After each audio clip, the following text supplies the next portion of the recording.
오늘에게 주신 하나님의 말씀 마태복음 17장의 말씀입니다. 마태복음 17장 1절에서 27절까지 함께 한 절씩 봉독합니다. 마태복음 17장 1절에서 27절까지 우리 한 절씩 교독합니다.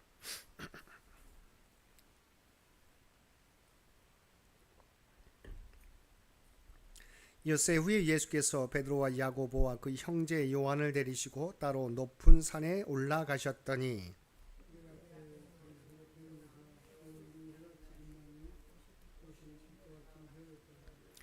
그때 모세와 엘리야가 예수와 더불어 말하는 것이 그들에게 보이거늘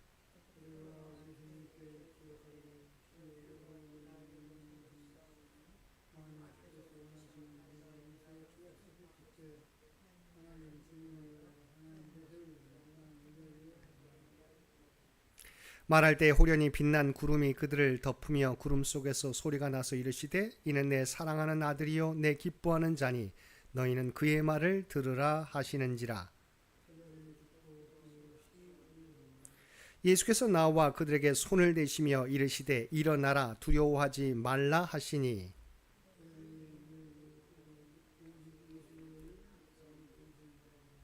그들이 산에서 내려올 때 예수께서 명하여 이르시되 인자가 죽은 자 가운데서 살아나기 전에는 본 것을 아무에게도 이르지 말라 하시니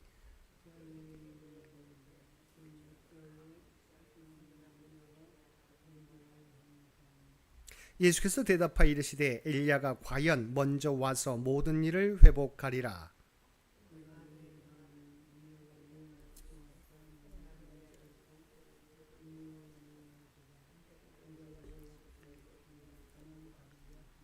그제서야 제자들이 예수께서 말씀하신 것이 세례 요한인 줄을 깨달으니라.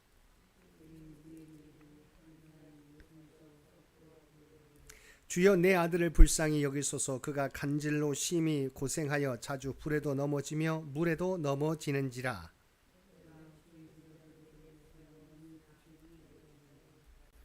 예수께서 대답하여 이르시되 믿음이 없고 패역한 세대여 내가 얼마나 너희와 함께 있으며 얼마나 너희에게 참으리요 그를 이리로 데려오라 하시니라.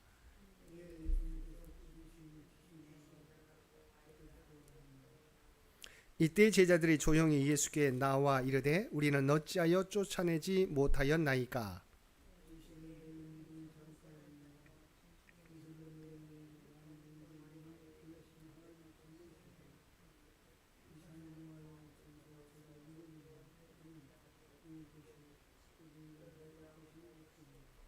갈릴리에 모일 때 예수께서 제자들에게 이르시되 인자가 장차 사람들의 손에 넘겨져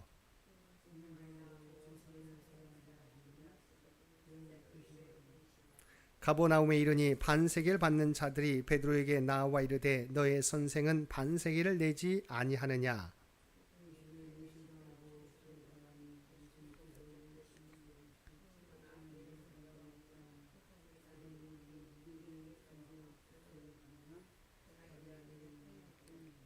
베드로가 이르되 타인에게니이다. 예수께서 이르시되 그렇다면 아들들은 세를 면하리라. 그러나 우리가 그들이 실족하지 않게 하기 위하여 내가 바다에 가서 낚시를 던져 먼저 오르는 고기를 가져 입을 열면 돈 한 세겔을 얻을 것이니 가져다가 나와 너를 위하여 주라 하시니라. 아멘.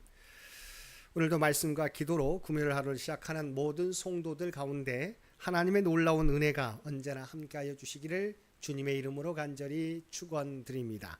오늘 살펴볼 말씀은 마태복음 17장의 말씀입니다. 1절에서 13절까지 말씀에서는 예수님의 변형 사건 및 엘리야와 관한 세 제자의 질문과 예수님의 답변을 기록하고 있습니다. 이 말씀에서 보면 예수님께서는 베드로의 신앙 고백과 제1차 순환 예고가 있은 때로부터 6일 후에 베드로와 야고보와 그의 형제 요한 세 제자를 대동하시고 따로 높은 산에 올라가 그들 앞에서 변형되셨으며 그곳에서 모세와 엘리야로 더불어 말씀을 나누셨습니다. 이런 예수님의 변형 사건은 예수님의 순환 예고로 인해 혼란과 당혹 속에 빠져 있는 제자들에게 먼저는 예수님의 메시아직의 확실성을, 다음으로는 예수님이 힘이 없어서가 아니라 죄인의 구원을 위해 자발적으로 고난 받으신다는 사실을 성자로서의 영광 및 장차 부활 이후에 취하실 영광을 보여주심으로 동시에 확증해 주신 것입니다. 한편 변화산상에 율법과 선지자를 대표하는 모세와 엘리야가 나타난 것은 예수님께서 구약의 율법과 예언들을 성취하러 오신 메시아라는 사실을 증거하기 위함이었습니다. 그리고 변화산 위에 구름 속에서 들려온 하나님의 음성은 시내산 위에 구름 속에서 울려 퍼진 하나님의 음성이 모세의 율법의 신적 권위를 부여하기 위한 것이었듯이 이 역시 메시아이신 예수님의 신적 권위를 하나님의 인정하심을 보여주는 것이었습니다. 한편 주님께서는 변화산상에서 내려오시면서 메시아의 강림 이전에 온다고 했던 엘리야의 등장과 관련된 질문에 대하여 세례 요한이 바로 오리라고 했던 엘리야임을 가르쳐 주심으로 제자들에게 바로 자신이 메시아이심을 다시 한번 확증시켜 주셨습니다. 4절을 보면 예수님이 영화롭게 변형되시고 또한 모세와 엘리야와 함께 말씀을 나누시는 것을 본 베드로는 우리가 여기 있는 것이 좋사오니라고 고백하였습니다. 베드로가 한 말은 결국 초막셋을 짓고 산 위에 머물자는 것입니다. 그 영광에 머물자고 하는 것입니다. 이러한 태도는 메시아의 사명을 이해시키고 장차 그들에게 맡기실 사명 감당을 위해 이러한 이적을 보이신 주님의 의도를 철저하게 망각한 태도라고 할 수 있습니다. 그런데 이러한 베드로의 모습은 비단 베드로 한 사람만의 모습이 아니라는 것입니다. 오늘날 성도들 가운데도 이와 같이 베드로처럼 산 위에 머물고자 하는 사람들이 한두 사람이 아니라는 것입니다. 교회 안에서 성도들끼리만 신앙생활하는 것에 만족하며 도무지 그 울타리를 벗어나려 하지 않는다는 것입니다. 그러나 우리는 오늘날 교회와 신앙생활이 주는 안락한 분위기에 취해 있지 말고 귀를 열어서 세상에서 고통당하는 자들의 부르짖음을 들어야 할 것입니다. 우리 주님께서 이를 위하여 하늘 보좌를 떠나 이 땅 위에 오셔서 십자가를 지셨던 것처럼 죄와 사망으로 가득 찬 세상으로 나아가 빛과 소금의 사명을 감당해야 할 것입니다. 14절에서 23절까지 말씀에서는 예수님께서 귀신 들려 간질병에 걸린 소년을 고치신 사건 및 예수님의 두 번째 순환 예고를 기록하고 있습니다. 이러한 본문을 보면 변화산 위에서 예수님의 지극한 영광이 드러나고 있는 바로 그 순간에 산 아래에서는 남은 제자들이 믿음이 연약하여 귀신 들려 간질병에 걸린 아이를 고치지 못함으로 쩔쩔매고 있었습니다. 이러한 광경을 산에서 내려오던 중에 목격하신 예수님은 믿음이 없는 제자들과 또한 예수님을 하나님의 아들로 믿지 못한 당시 이스라엘 백성들을 책망하시고 귀신 들려 간질병에 걸린 아이를 치유하여 주셨습니다.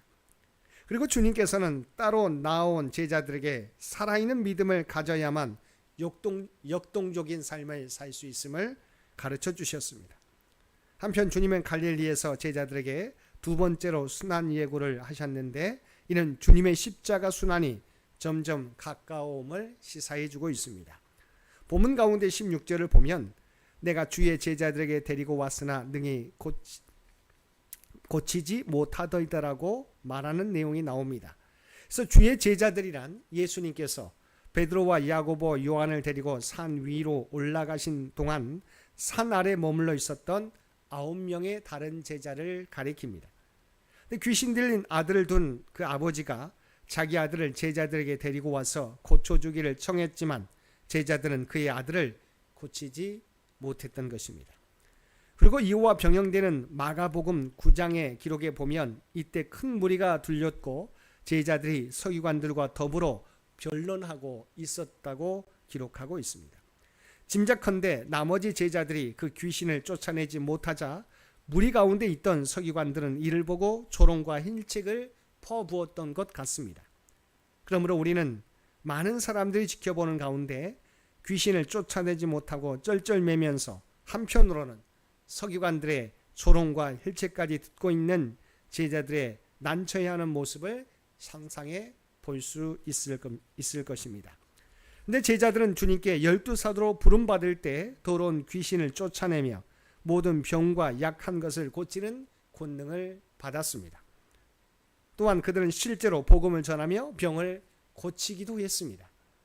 그러한 그들이 지금은 간질병자 하나를 고치지 못해 공박을 당하는 조롱과 힐책을 당하는 입장에 처한 것입니다. 다만 이전에는 귀신과 병마들을 쫓아냈던 그들이 지금 어째서 이러한 수치와 부끄러움을 당하고 있는 것일까요? 그것은 바로 그들의 믿음이 식고 기도를 게을리하였기 때문입니다. 즉 이전에 주님께서는 그들에게 귀신을 제어하고 병을 고치는 능력을 주셨지만 경건 생활과 기도를 게을리하여 그 능력을 잃어버림으로써 9명이나 모였지만 하나의 귀신을 쫓아내지 못하고 이처럼 쩔쩔맬 수밖에 없었던 것입니다. 24절에서 27절까지 말씀에서는 성전세 납부 논쟁을 기록하고 있습니다. 성전세는 이스라엘을 출애굽시켜 주신 하나님께 대한 감사의 표시로 드린 생명의 속전으로서 20세 이상의 이스라엘 남자들이 성전의 유지와 관리를 위해서 1년에 반세겔씩 바치던 것이었습니다. 그러나 예수님은 하나님의 아들로서 성전의 주인이셨습니다. 그러므로 주님은 성전세를 내실 필요가 없었을 뿐만 아니라 오히려 성전세를 받으실 분이었습니다. 그러나 주님께서는 자신이 성전세를 내실 필요가 없음을 분명히 밝히면서도 성전세를 납부하셨습니다. 그것은 십자가 순환과 죽음이라는 메시아적 과업을 앞두고 자신이 하나님의 아들이요 메시아이심을 모르는 사람들에게 불필요한 오해를 불러일으켜 마찰이 생기는 것을 원치 않았기 때문입니다. 다만 주님은 성전세를 납부하시되 제자들에게는 자신이 하나님의 아들과 메시아 되심을 분명히 인지시키기 위해서 이적적인 방법으로 성전세 납부에 필요한 돈을 예비해 두셨습니다. 사랑하는 성도 여러분, 이처럼 주님께서는 비록 성전세를 내실 필요가 없음에도 불구하고 사람들 하여금 오해하지 않도록 하기 위해서 성전세를 내셨습니다. 그리고 이러한 모습을 통해 오늘 우리 성도들이 어떠한 모습으로 이 세상에서 살아가야 하는가를 교훈해 주고 있습니다. 우리는 이 땅에서 살아갈 때 주님의 모습을 본받아 언제나 이웃으로 하여금 오해하지 않도록 늘 행동에 조심하고 매사를 나 자신보다는 이웃의 유익을 먼저 생각하는 삶을 살아야 할 것입니다. 그래서 세상 속에서 분란을 일으키는 트러블 메이커가 아니라 화평케 하는 피스메이커의 삶을 살아감으로 많은 사람들을 걸려 넘어지게 하는 거침돌이 아니라 주님께로 윈도하는 디딤돌의 삶을 살아가는 저와 여러분 모두가 되시기를 주님의 이름으로 간절히 축원드립니다. 함께 기도드리겠습니다. 사랑하는가 충만하신 아버지 하나님, 주님께서는 오직 하나님 아버지의 뜻을 이루기 위하여 십자가의 고난까지 순종하셨습니다. 우리들에게도 주님의 모습과 이 순종을 담게 하여 주옵소서.